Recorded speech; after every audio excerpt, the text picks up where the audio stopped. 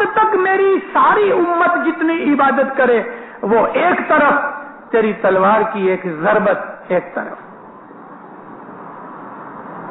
جس طرح علی نے لڑ کے رسول کے دشمنوں سے رسول کو بچایا اور اسلام کو بچایا، یہی بات ہجری سن 61 میں مولانا حسین کے سامنے آ گئی، اور وہ بات تھی ایک طرف کفر تھا یزید کا، ایک طرف دین تھا، اور باقی امت جو تھی، جو اچھے لوگ تھے وہ ڈر کے مارے یا تو چھپ گئے تھے، کچھ مار ڈالے گئے تھے، کچھ دیش چھوڑ کے بھاگ گئے تھے، باقی جو امت مسلمان تھے وہ کمزور تھے مرغی کی طرح۔ اس لیے مولانا حسین نے دیکھا آج اگر میں یزید کی بیعت کر لیتا ہوں، اگر میں یزید کو خلیفہ مان لیتا ہوں، تو بنی امیہ جو چیز نہیں کر سکے گئے 60 برس میں وہ آج ہو جائے گی۔ اور وہ کون سی چیز تھی؟ اسلام کو مٹا ڈالنا۔ بنی امیہ کا کام یہی تھا، اسلام کو مٹا ڈالنا۔ 60 برس تک جو وہ محنت کرتے رہے۔ حضرت امام حسین علیہ السلام نے 30,000 لشکر کا سنگل ہینڈڈ مقابلہ کیا اپنے بیوی بچوں کے ساتھ۔ 114 آدمی رسول اللہ کے اس نبیر نواسے کے ساتھ شہید ہوئے۔ 114 آدمی شہید ہوئے۔ 70 جنے تو کٹمب کے تھے اور باقی نوکر چاکر غلام اور مرید تھے۔ 70 جنے مولا کے کٹمب کے تھے، مگر یزید کو خلیفہ نہیں مانا۔ حضرت امام حسین علیہ السلام کا جو یہ عمل تھا، مولانا حسین نے جو یہ کام کیا یزید کا سامنا کر کے اور اپنی شہادت پیش کر دی، اپنے کٹمب کے 70 جنوں کو مروا دیا، یہاں تلک کے معصوم بچے بھی جن کو دودھ نہیں ملا صرف گود میں اٹھایا چپ کرانے کے لیے تو تیر آیا، یہ معصوم بچہ بھی مارا گیا۔ ایسے چھوٹے چھوٹے بچے بھی اپنی کٹمب کے قتل کروا دیے، مگر یزید کو ہاتھ نہیں دیا۔ مولانا حسین کا یہ عمل رہتی دنیا تلک ایک عظیم بہادری کا کام مانا گیا ہے اور مانا جائے گا۔ مولانا حسین نے اسلام کو بچا لیا۔ 2-2.5 برس کے اندر ہی اندر یزید مارا گیا، اور اس کے بعد 25 برس میں ہی، صرف 25 برس میں بنی امیہ کا خاندان اکھڑ گیا۔ آج تک بنی امیہ کا پتہ ہی نہیں، بنیاد ان کی اکھڑ گئی۔ یہ مولانا حسین کی بدولت۔ اس لیے ہم اول دو اماموں کے جو جنم دن مناتے ہیں، اس کے اندر مین ریزن یہ ہے کہ ان 2 اماموں نے اسلام کو بچا لیا۔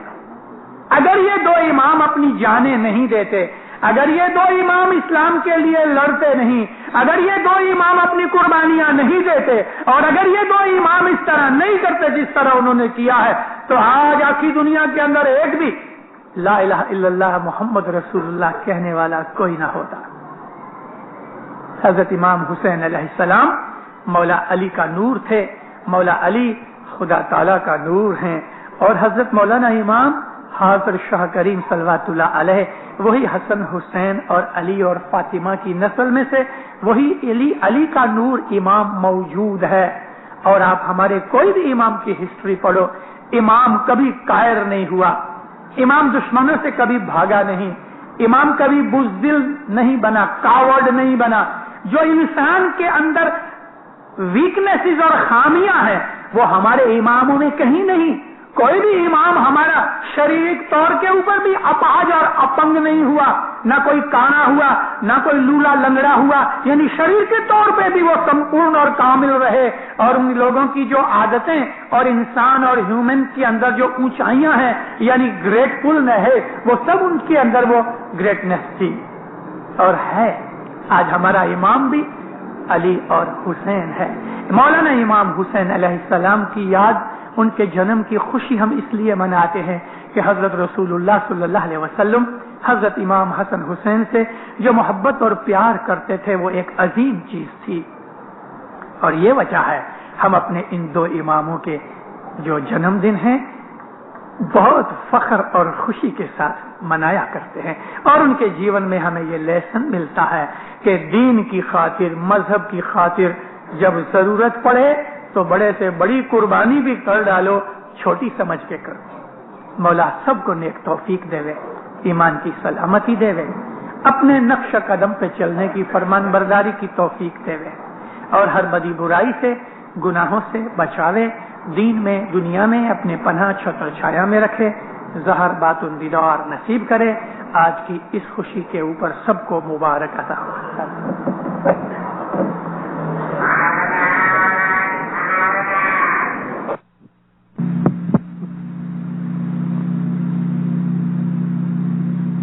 شادی کی رات ہے،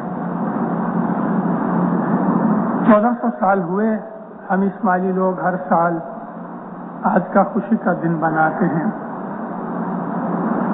چھیلی حج کر کے حضرت نبی لگ بھگ 1.25 لاکھ مسلمانوں کے ساتھ مکہ سے واپس چلے۔ مکہ کے باہر 3 میل پہ ایک جگہ ہے، اس جگہ کو زمزم کہتے ہیں۔ یہ وہ جگہ ہے کہ جہاں سے حاجیوں کو پانی پلایا جاتا ہے، اور دنیا بھر کے حاجی جب اپنے گھروں کو واپس جاتے ہیں تو اس زمزم کے کنویں کا پانی چھوٹی چھوٹی بوتلوں کے اندر یا ٹینس میں لے کے جاتے ہیں۔ نبی صاحب یہاں 3 دن ٹھہرے اور اپنے ہاتھ سے ڈول ڈال کے پانی نکال کے حاجیوں کو پلاتے رہے، کارن کہ یہ ایک پرتھا تھی نبی کے گھرانے میں۔ نبی کے باپ، دادا، پردادا حضرت مولانا نبی اسماعیل تلک، یعنی لگ بھگ 3000 سال تک ان کی یہ پرتھا اور عادت چلی آئی۔ 3 دن کے بعد نبی صاحب نے یہاں سے سفر کیا، اور یہاں ان کو تقریباً 16 تاریخ صبح کے وقت نکلنا پڑا۔ آپ کو معلوم ہے کہ حج 9 تاریخ کو ہوتا ہے، ذی الحج کی 9 تاریخ کو مکہ میں حج ہوتا ہے، اور 10 تاریخ کو قربانی کرتے ہیں اور عید بناتے ہیں۔ اس کو عید الحج بھی کہتے ہیں، عید الاضحیٰ بھی کہتے ہیں، اور اس کو بقرعید بھی کہتے ہیں۔ 10 تاریخ اور 11 اور 12 یہ دن نبی نے مکہ میں گزارے۔ 13، 14، 15 تاریخ نبی نے یہاں زمزم کے پاس نکالی۔ 16 تاریخ صبح کو اپنے اونٹ کے اوپر بیٹھ کے نبی صاحب نکلے، اور ان کے ساتھ آسرے 1.25 لاکھ آدمی تھے۔ 2 دن مسافری کی، اور ایک ایسی جگہ کے اوپر پہنچے کہ جس جگہ کا نام غدیر خم ہے۔ وہاں ایک تالاب ہے، اس تالاب کو خم کہتے ہیں۔ عربی زبان کے اندر تالاب غدیر کو کہتے ہیں، یعنی خم کا تالاب تھا۔ اس تالاب کے پاس رسول اللہ ٹھہرے۔ بہت سے لوگ جن کو حضرموت جانا تھا، یمن جانا تھا، وہ یہاں سے چھوٹے پڑ گئے۔ جن کو نارتھ میں جانا تھا، عراق یا بصرہ کی طرف، یا ان کو مدینہ جانا تھا یا ایجپٹ جانا تھا، تو وہ لوگ نبی کے ساتھ چلے۔ بہت سے لوگ چلے گئے تھے، بہت سے لوگ ٹھہرے ہوئے تھے۔ صبح ایک پہر نکل گئی، 10-1 بجے کا آسرا تھا۔ رسول اللہ نے بلال کو بلایا کہ مجھے وحی نازل ہوئی ہے، مجھے لوگوں کو پیغام پہنچانا ہے، سب کو واپس بلاؤ۔ گھوڑے سوار دوڑے، جو لوگ آگے چلے گئے تھے ان کو واپس بلایا، جو لوگ پیچھے رہ گئے تھے ان لوگوں کا انتظار کیا گیا۔ دوپہر کی نماز پڑھ کے رسول اللہ کھڑے ہوئے، ایک اونچی جگہ بنائی گئی۔ یہ سارا میدان تھا ریتی کا رن، جھاڑ کا کوئی نام نشان تک نہ تھا۔ کوئی بھی جات کا وہاں چھایا کے پر چھایا شیڈو کچھ نہیں تھا. اس سخت گرمی کے اندر مارچ کا مہینہ رسول اللہ کھڑے ہوئے اور آپ نے لوگوں کو فرمایا کہ 23 برس ہوئے میری نبوت کو. میں نے اپنی نبوت کے اندر تم لوگوں کو اسلام سکھایا، خدا کا رستہ بتایا، تمہیں نیکی بتائی، بدیوں سے، گناہوں سے، خراب کاموں سے تمہیں منع کیا، اور الحمدللہ تم میری باتوں کو مانتے رہے. میں نے تمہیں نماز، تمہیں روزہ، عبادت، خدا کا ذکر اور یہ سب چیزیں جو اسلام دین کی ہیں میں تمہیں سکھاتا رہا. بولو میں نے تمہیں سکھایا یا نہیں؟ سب نے کہا ہاں یا نبی، آپ نے ہم کو سب کچھ سکھایا، ہم آپ کے شکر گزار ہیں، اللہ کے شکر گزار ہیں. نبی نے فرمایا تھوڑا وقت کے بعد میں دنیا سے چلا جاؤں گا. میرے جانے کے بعد میری باتوں کو بھول مت جانا. دنیا کے اندر میرا ابھی رہنا بہت تھوڑا ہے. اور 72ویں دِوس اس کے بعد نبی صاحب نے وفات پائی.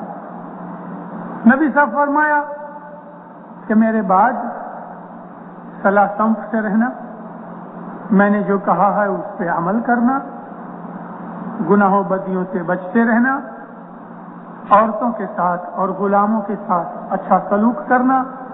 اور اس طرح سے آپ نے لگ بھگ 1.25 لاکھ تک ان لوگوں کو خطبہ دیا، یعنی واعظ فرمائی.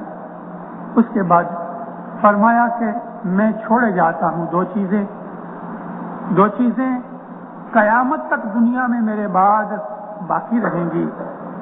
یہ دو چیزیں، ایک تو خدا کی کتاب ہے جس کو ہم قرآن کہتے ہیں، جس میں ہدایت ہے، اور دوسری میری آل ہے. یہ دو چیزیں دنیا میں کبھی جدا نہیں پڑیں گی، ہمیشہ دنیا کے اندر یہ دو چیزیں قائم دائم رہیں گی، یہاں تک کہ حوض کوثر پہ مجھے آ کے ملے گی. میں ان کا راہ دیکھوں گا، انتظار کروں گا.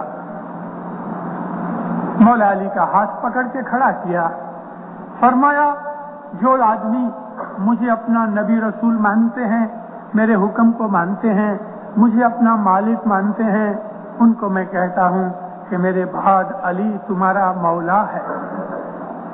علی کا حکم ماننا، اس کو راضی رکھنا، اس کو ناراض نہیں کرنا. اس کی خوشی خدا کی خوشی ہے، اس کی ناراضگی خدا کی ناراضگی ہے، اس کی دشمنی خدا کی دشمنی ہے. اور جو اس کو دوست رکھے گا خدا اس کو دوست رکھے گا اور آباد رکھے گا. علی تمہارا مولا ہے، اور علی کی اولاد قیامت تک میری آل دنیا میں قائم دائم رہے گی. کبھی بھی قرآن اور آل جدا نہیں پڑیں گے. اگر تم ان دونوں کے پیچھے چلو گے، یعنی قرآن کو فالو کرو گے، علی اور اس کی جو آل ہے اس کو فالو کرو گے، تو نبی صاحب فرمایا تم گمراہ نہیں بنو گے، تم بھٹک نہیں جاؤ گے، رستے سے اکھڑ نہیں جاؤ گے. لیکن کبھی تم نے ان دونوں چیزوں کو بھلا دیا اور ایک کو مانا ایک کو نہ مانا، تو تم لوگ رستہ چھوٹ جاؤ گے. یہ کہہ کے رسول اللہ نیچے اتر آئے. بہت سے لوگ رونے لگے، جیسے کہ ابو بکر، کہ یا نبی بس یہ آخری حج ہے جو ہم آپ کے ساتھ کریں گے. آپ نے ہنس کے فرمایا ہاں، اس کے بعد میں دوسری حج نہیں کروں گا. 72 دن کے بعد رسول اللہ نے وفات پائی. جب نبی صاحب نیچے اتر آئے پلیٹ فارم سے، تمام اصحابوں نے مولا علی کو مبارک دی، مولا علی کی بیعت کی.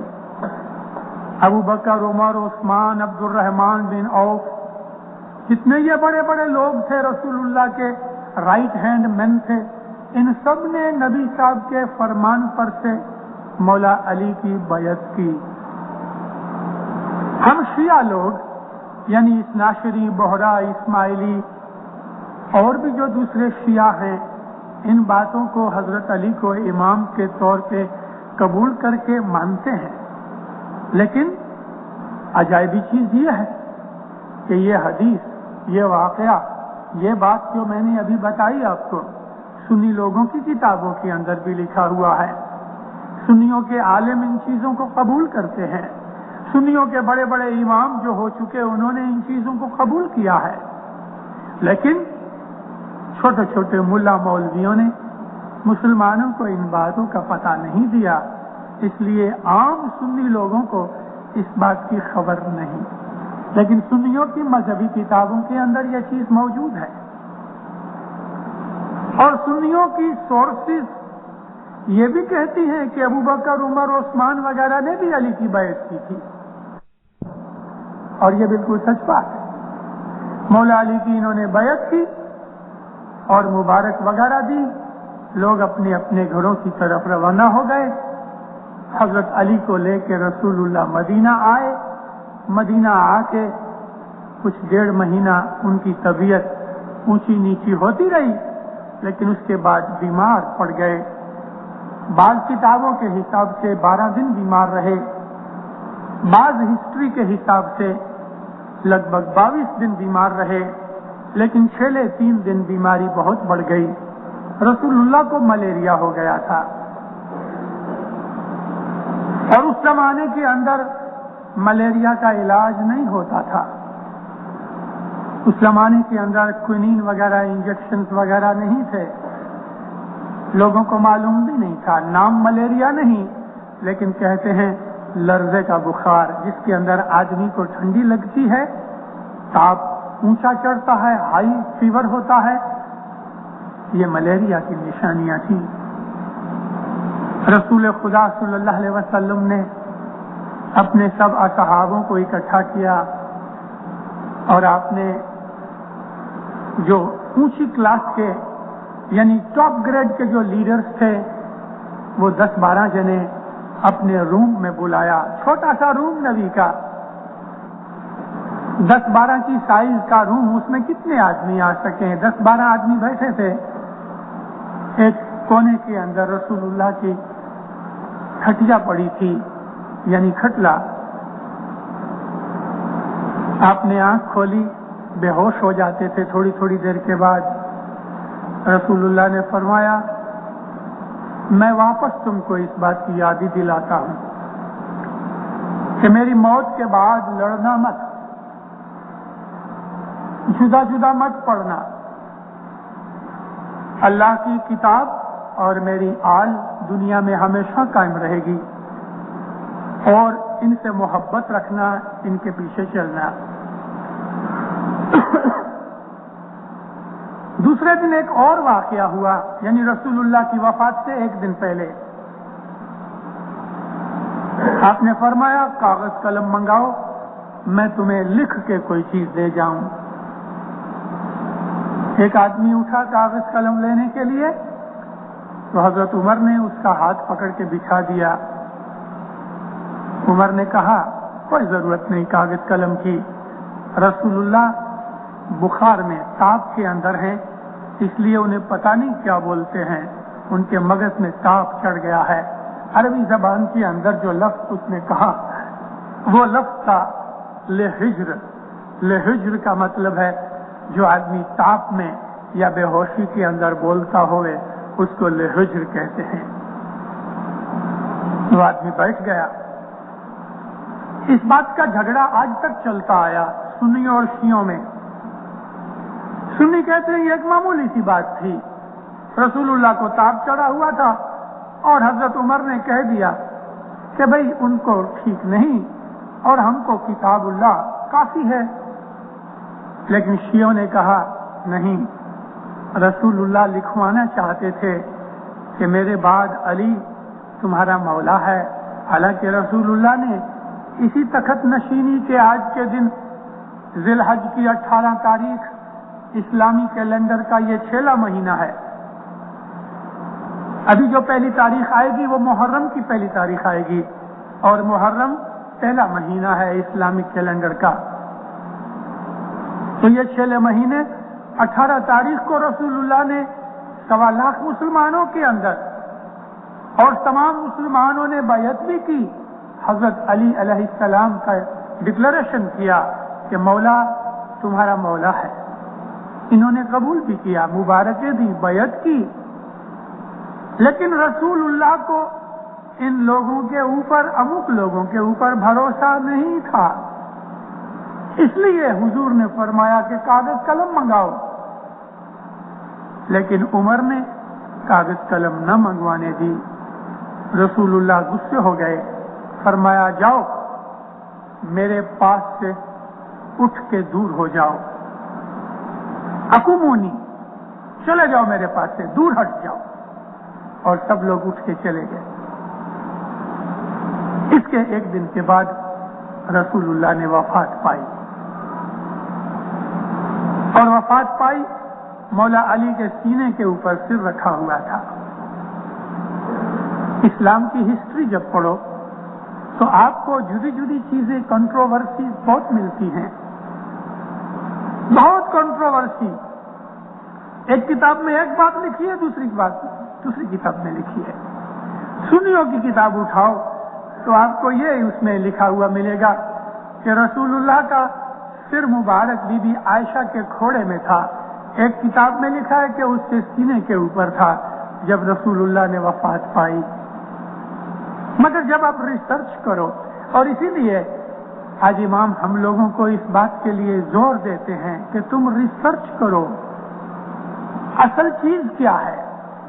سنی کہتے ہیں کہ رسول اللہ کی وفات بی بی عائشہ کے کھوڑے میں یا ان کے سینے کے اوپر سر رکھا ہوا تھا تب ہوئی. شیعہ کہتے ہیں کہ نہیں, حضرت علی کے سینے کے ساتھ ان کا سر لگا ہوا تھا جب رسول اللہ نے وفات پائی. اب ان میں سچ کیا؟ کیونکہ جو کتابیں آپ کو گام میں ملتی ہیں وہ کتابیں ریسرچ کی نظر سے لکھی ہوئی نہیں ہوتی, سنی سنائی باتیں ہوتی ہیں, اور یا دوسری بڑی کتابوں کے اندر سے نقل کر کے, کاپی کر کے وہ لوگ پرنٹ کرتے ہیں. ریسرچ اس کو کہتے ہیں کہ اصل چیز ڈھونڈی جائے. رسول اللہ کے زمانے کی چیز کوئی ہمارے پاس ہے؟ نہیں ہے.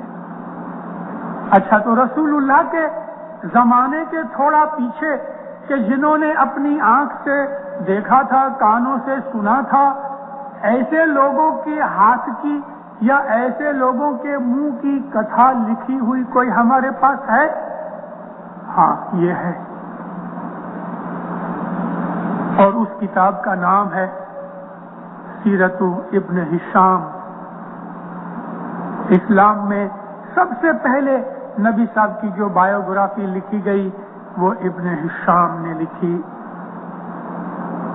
ان لوگوں کو مل کے کہ جنہوں نے اپنی آنکھوں سے نبی صاحب کو دیکھا تھا اور جنہوں نے اپنے کانوں سے نبی صاحب کے بول سنے تھے, جنہوں نے اپنے ہاتھوں سے نبی صاحب کے بدن کو ٹچ کیا تھا, یعنی بیعت کی تھی, یا پاؤں کو ہاتھ لگایا تھا, یا ان کے ہاتھ کو کس کیا تھا, ان لوگوں سے اس ابن ہشام نے, محمد ابن ہشام نے سن کے تو یہ تاریخ لکھی. اور یہ ابن ہشام سنی تھا, شیعہ نہیں تھا. اس کے بعد باقی جتنی بھی چیزیں نکلی وہ سب نے ابن ہشام سے کاپی کی. ابن ہشام ہسٹورین نہیں تھا, رسول اللہ کا بایوگرافر تھا, یعنی جیون چرتر لکھنے والا. نبی صاحب کے جیون کو اس نے قلم بند کیا. رسول اللہ ایسے تھے, رسول اللہ ایسے تھے, رسول اللہ یہ کھاتے تھے, رسول اللہ یہ پہنتے تھے, رسول اللہ ایسا کرتے تھے. سب باتیں رسول کی لکھی, اور رسول کو جن جن نے دیکھا, جن جن نے سنا, ان سب کے پاس سے آتھینٹک چیزیں لکھی. یہ چھوٹے چھوٹے بچے یا وہ جوان جن کی عمر 25 برس کے نیچے ہے, انہوں نے مولانا سلطان محمد شاہ کو دیکھا نہیں. کبھی دیکھا ہوگا تو یاد نہیں, کیونکہ بہت چھوٹی عمر تھی. مولانا سلطان محمد شاہ کی یہاں چلی پدرامنی 1948 میں ہوئی, اور اس بات کو 25 برس ہو گئے. تو